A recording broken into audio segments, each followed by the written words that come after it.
이처럼 이 사건 탄핵소추는 양산된 가짜뉴스들과 선동들로 가결되었음이 또 한 번 확인되었습니다. 국가안보 하이브리드전 관련 서증입니다. 을제 76호증은 2024년 11월 6일 약 4개월 전 민주노총 조정쟁의국장, 전국보건의료산업노동조합 조직실장, 기아자동차 직원이자 금속노조 부위원장에 대하여 국가보안법 위반, 간첩죄 등으로 유죄 판결을 한 공소장, 범죄일람표, 판결문입니다. 을제 212호증 2025년 1월 31일 약 2주 전에는 민주노총 경기중부지부 사무차장이 국가보안법 위반으로 공소 제기되었습니다. 판결문을 한번 살펴보겠습니다. 판결문의 내용을 살펴보면 북한 문화교류국은 이들에게 전국의 지사를 만들게 하고 북한의 지령을 받아 전민항쟁을 통한 남조선 혁명의 완수, 북한 주체 사상에 따른 김정은의 유일적 영도체계 수립을 목적으로 대한민국 전복을 위한 실행 방안을 모의하고 국가 기밀의 수집 및 지령을 수수하고 민주노총 장악을 통한 노동계 영향력을 확대를 기도하고 물리적, 폭력적 수단을 동원한 반보수, 반미투쟁 조정 및 친북 여론전을 전개해 왔습니다. 북한에서 이들에게 내린 지령입니다. 2019년 1월 24일에 내린 지령입니다. 기아차 화성공장과 강주공장을 장악하라. 주요 통치기관들과 화성지역의 군 관련 실태를 장악하고 청와대를 비롯한 주요 통치기관들에 대한 송전선망 체계 자료를 입수하라. 화성 평택 지역의 해군 제2함대 사령부, 평택 화력, LNG 저장 탱크 시설, 평택 부두 배치도와 같은 자료를 수집하라. 청와대와 검찰, 통일부 등 기관에 자유로이 드나들 수 있도록 인맥관계를 두터이 하라라는 지령을 내렸습니다. 노무현 문재인 지지 세력들이 집권 여당과 정부의 강경 대응, 집단적 대응을 하는 경우 이들과 연대하여 자유한국당 해산과 관련한 범국민적인 단체가 조직되면 적극 합세하여 박근혜 퇴진을 위한 촛불투쟁 때와 같은 반보수 투쟁 역량을 확보하라라는 지령을 내렸습니다. 현재 민중당이 차지하고 있는 울산 동구 지역구를 무조건 사수하는 데 조직적으로 지원하라라는 지령을 내리기도 하였습니다. 여성 노조 단체들을 내세워 자한당은 여성들을 아이를 낳는 도구로 여기는 여성 천시당, 태생적인 색방당, 천하의 저질당이라는 것을 깊이 인식시켜 보수패당에 대한 혐오감을 증대시키라라는 지령을 내렸습니다. 공수처 설치와 선거법 개정을 반대하는 보수패당에 대한 대중의 분노를 폭발시키라. 검찰개혁안의 국회 통과가 실현될 때까지 자한당을 집중 공격하라라는 지령을 내리기도 하였습니다. 4월 15일 실시된 21대 국회의원 300명의 인적사항을 5월 3일 모두 제공하였습니다. 고위공직자 범죄수사처 설치와 부정선거 의혹까지 들고 나오는 미통당 것들의 적폐무리, 선거 부정집단, 반통일 세력으로 배격하도록 항의투쟁하라라는 지령을 내렸습니다. 일본 후쿠시마 원전 오염수 방류 관련 반일 민심을 부추겨 일본과 갈등을 되돌릴 수 없는 지경에 몰아넣도록 하고 선전 홍보 수단들을 이용하여 한반도와 주변 나라들에 대한 핵테러 행위로 단죄하는 기사들을 집중 게재하게 하라라는 지령을 내렸습니다.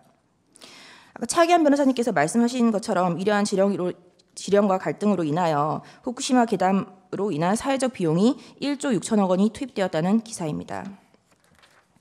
도쿄올림픽 경기대회 참가 거부, 일본 수산물 전면 수입 금지, 일본 상품 불매 운동 등과 같은 대일 강경 입장을 취하게 하라라는 지령을 내렸습니다. 385쪽입니다. 국가보안법 폐지를 요구하는 청원운동 10만 명이 달성되었습니다. 이에 대한 동의는 간첩 지령에 의한 성과라고 칭송하고 있습니다.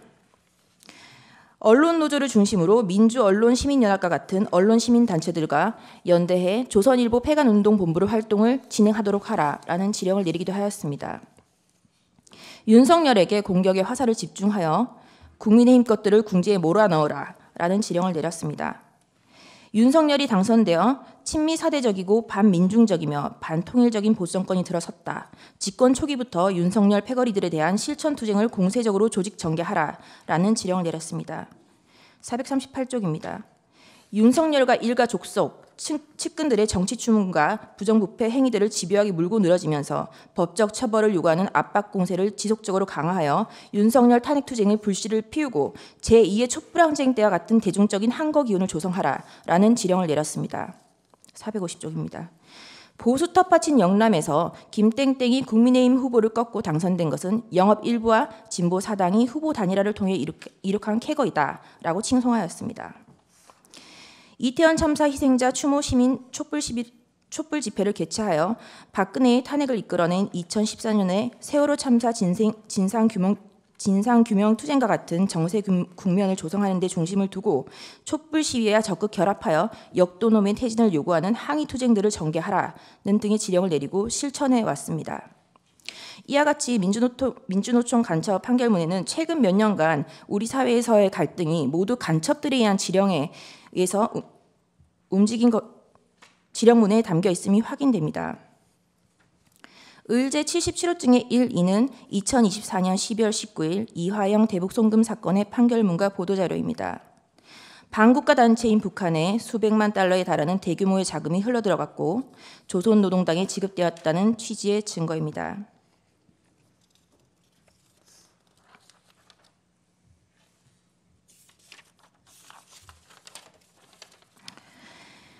을제 210호증입니다. 대북송금 유죄 확정에 대한 이재명 사법 리스크에 대한 기사입니다.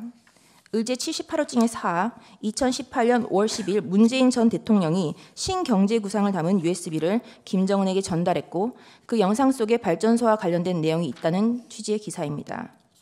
을제 78호증의 3, 이 USB와 관련하여 산업통상자원부 공무원들이 월성 원전 1호기 삭제하는 사건이 논란이 되었으며 을제 78호증의 5, 2022년에서야 이 USB를 통일부에서 제작한 것이 밝혀졌습니다. 을제 78호증의 1, 그래서 이 USB에 대하여 어떠한 정보가 북한으로 넘어갔는지 정보 공개 청구를 하였으나 거부 처분을 당하여 취소 소송을 하였고 해당 USB에 담긴 정보가 국가기밀 중 상급기밀에 해당함을 확인하였습니다. 그리하여 을제 78호증의 2, 이 사건에 대하여 문재인을 간첩죄 등으로 고소하였으나 각하되었고 그 각하된 이유는 이미 북한 김정은에게 건네주어 현재로서는 그 내용을 확인할 수 있는 방법이 없다라는 것이었습니다. 을제 79호증 2024년 9월 30일 불과 5개월 전입니다. 국가보안법 위반으로 14년이 선고된 청주 간첩단 사건의 판결문입니다. 이와 같이 지금 현재도 간첩들이 압력을 하고 있고 계속하여 공소 제기 판결을 받고 있는 상황입니다. 그리고 국가보안법 폐지 운동이 계속되고 있고요. 을제 81호증입니다. 북한 해킹 조직 김숙희가 10년 동안 현재까지 사이버 공격을 해왔고 국가정보원, 외교부, FBI 등이 공조하여 한미 정부 합동 보안 권고문을 발표하였다는 기사입니다. 저희가 하이브리드전과 관련한 김숙희 관련해서 어떻게 우리 국가 안보를 위협하였는지 여부를 밝히기 위해서 현재 경찰청 국가수사본부 안보수사국에 대한 인증등본 송촉탁 신청 그리고 외교부에 대하여 문서제출 명령 등을 신청을 하였으나 현재에서는 모두 기각을 하였습니다. 을제 82호증입니다. 중국인 유학생 3명이 2년간 군사시설을 촬영해왔다는 뉴스입니다. 을제 203호증의 1 내지 3은 1심의 국가보안법 간첩 사건의 1, 2, 3심의 판결문입니다.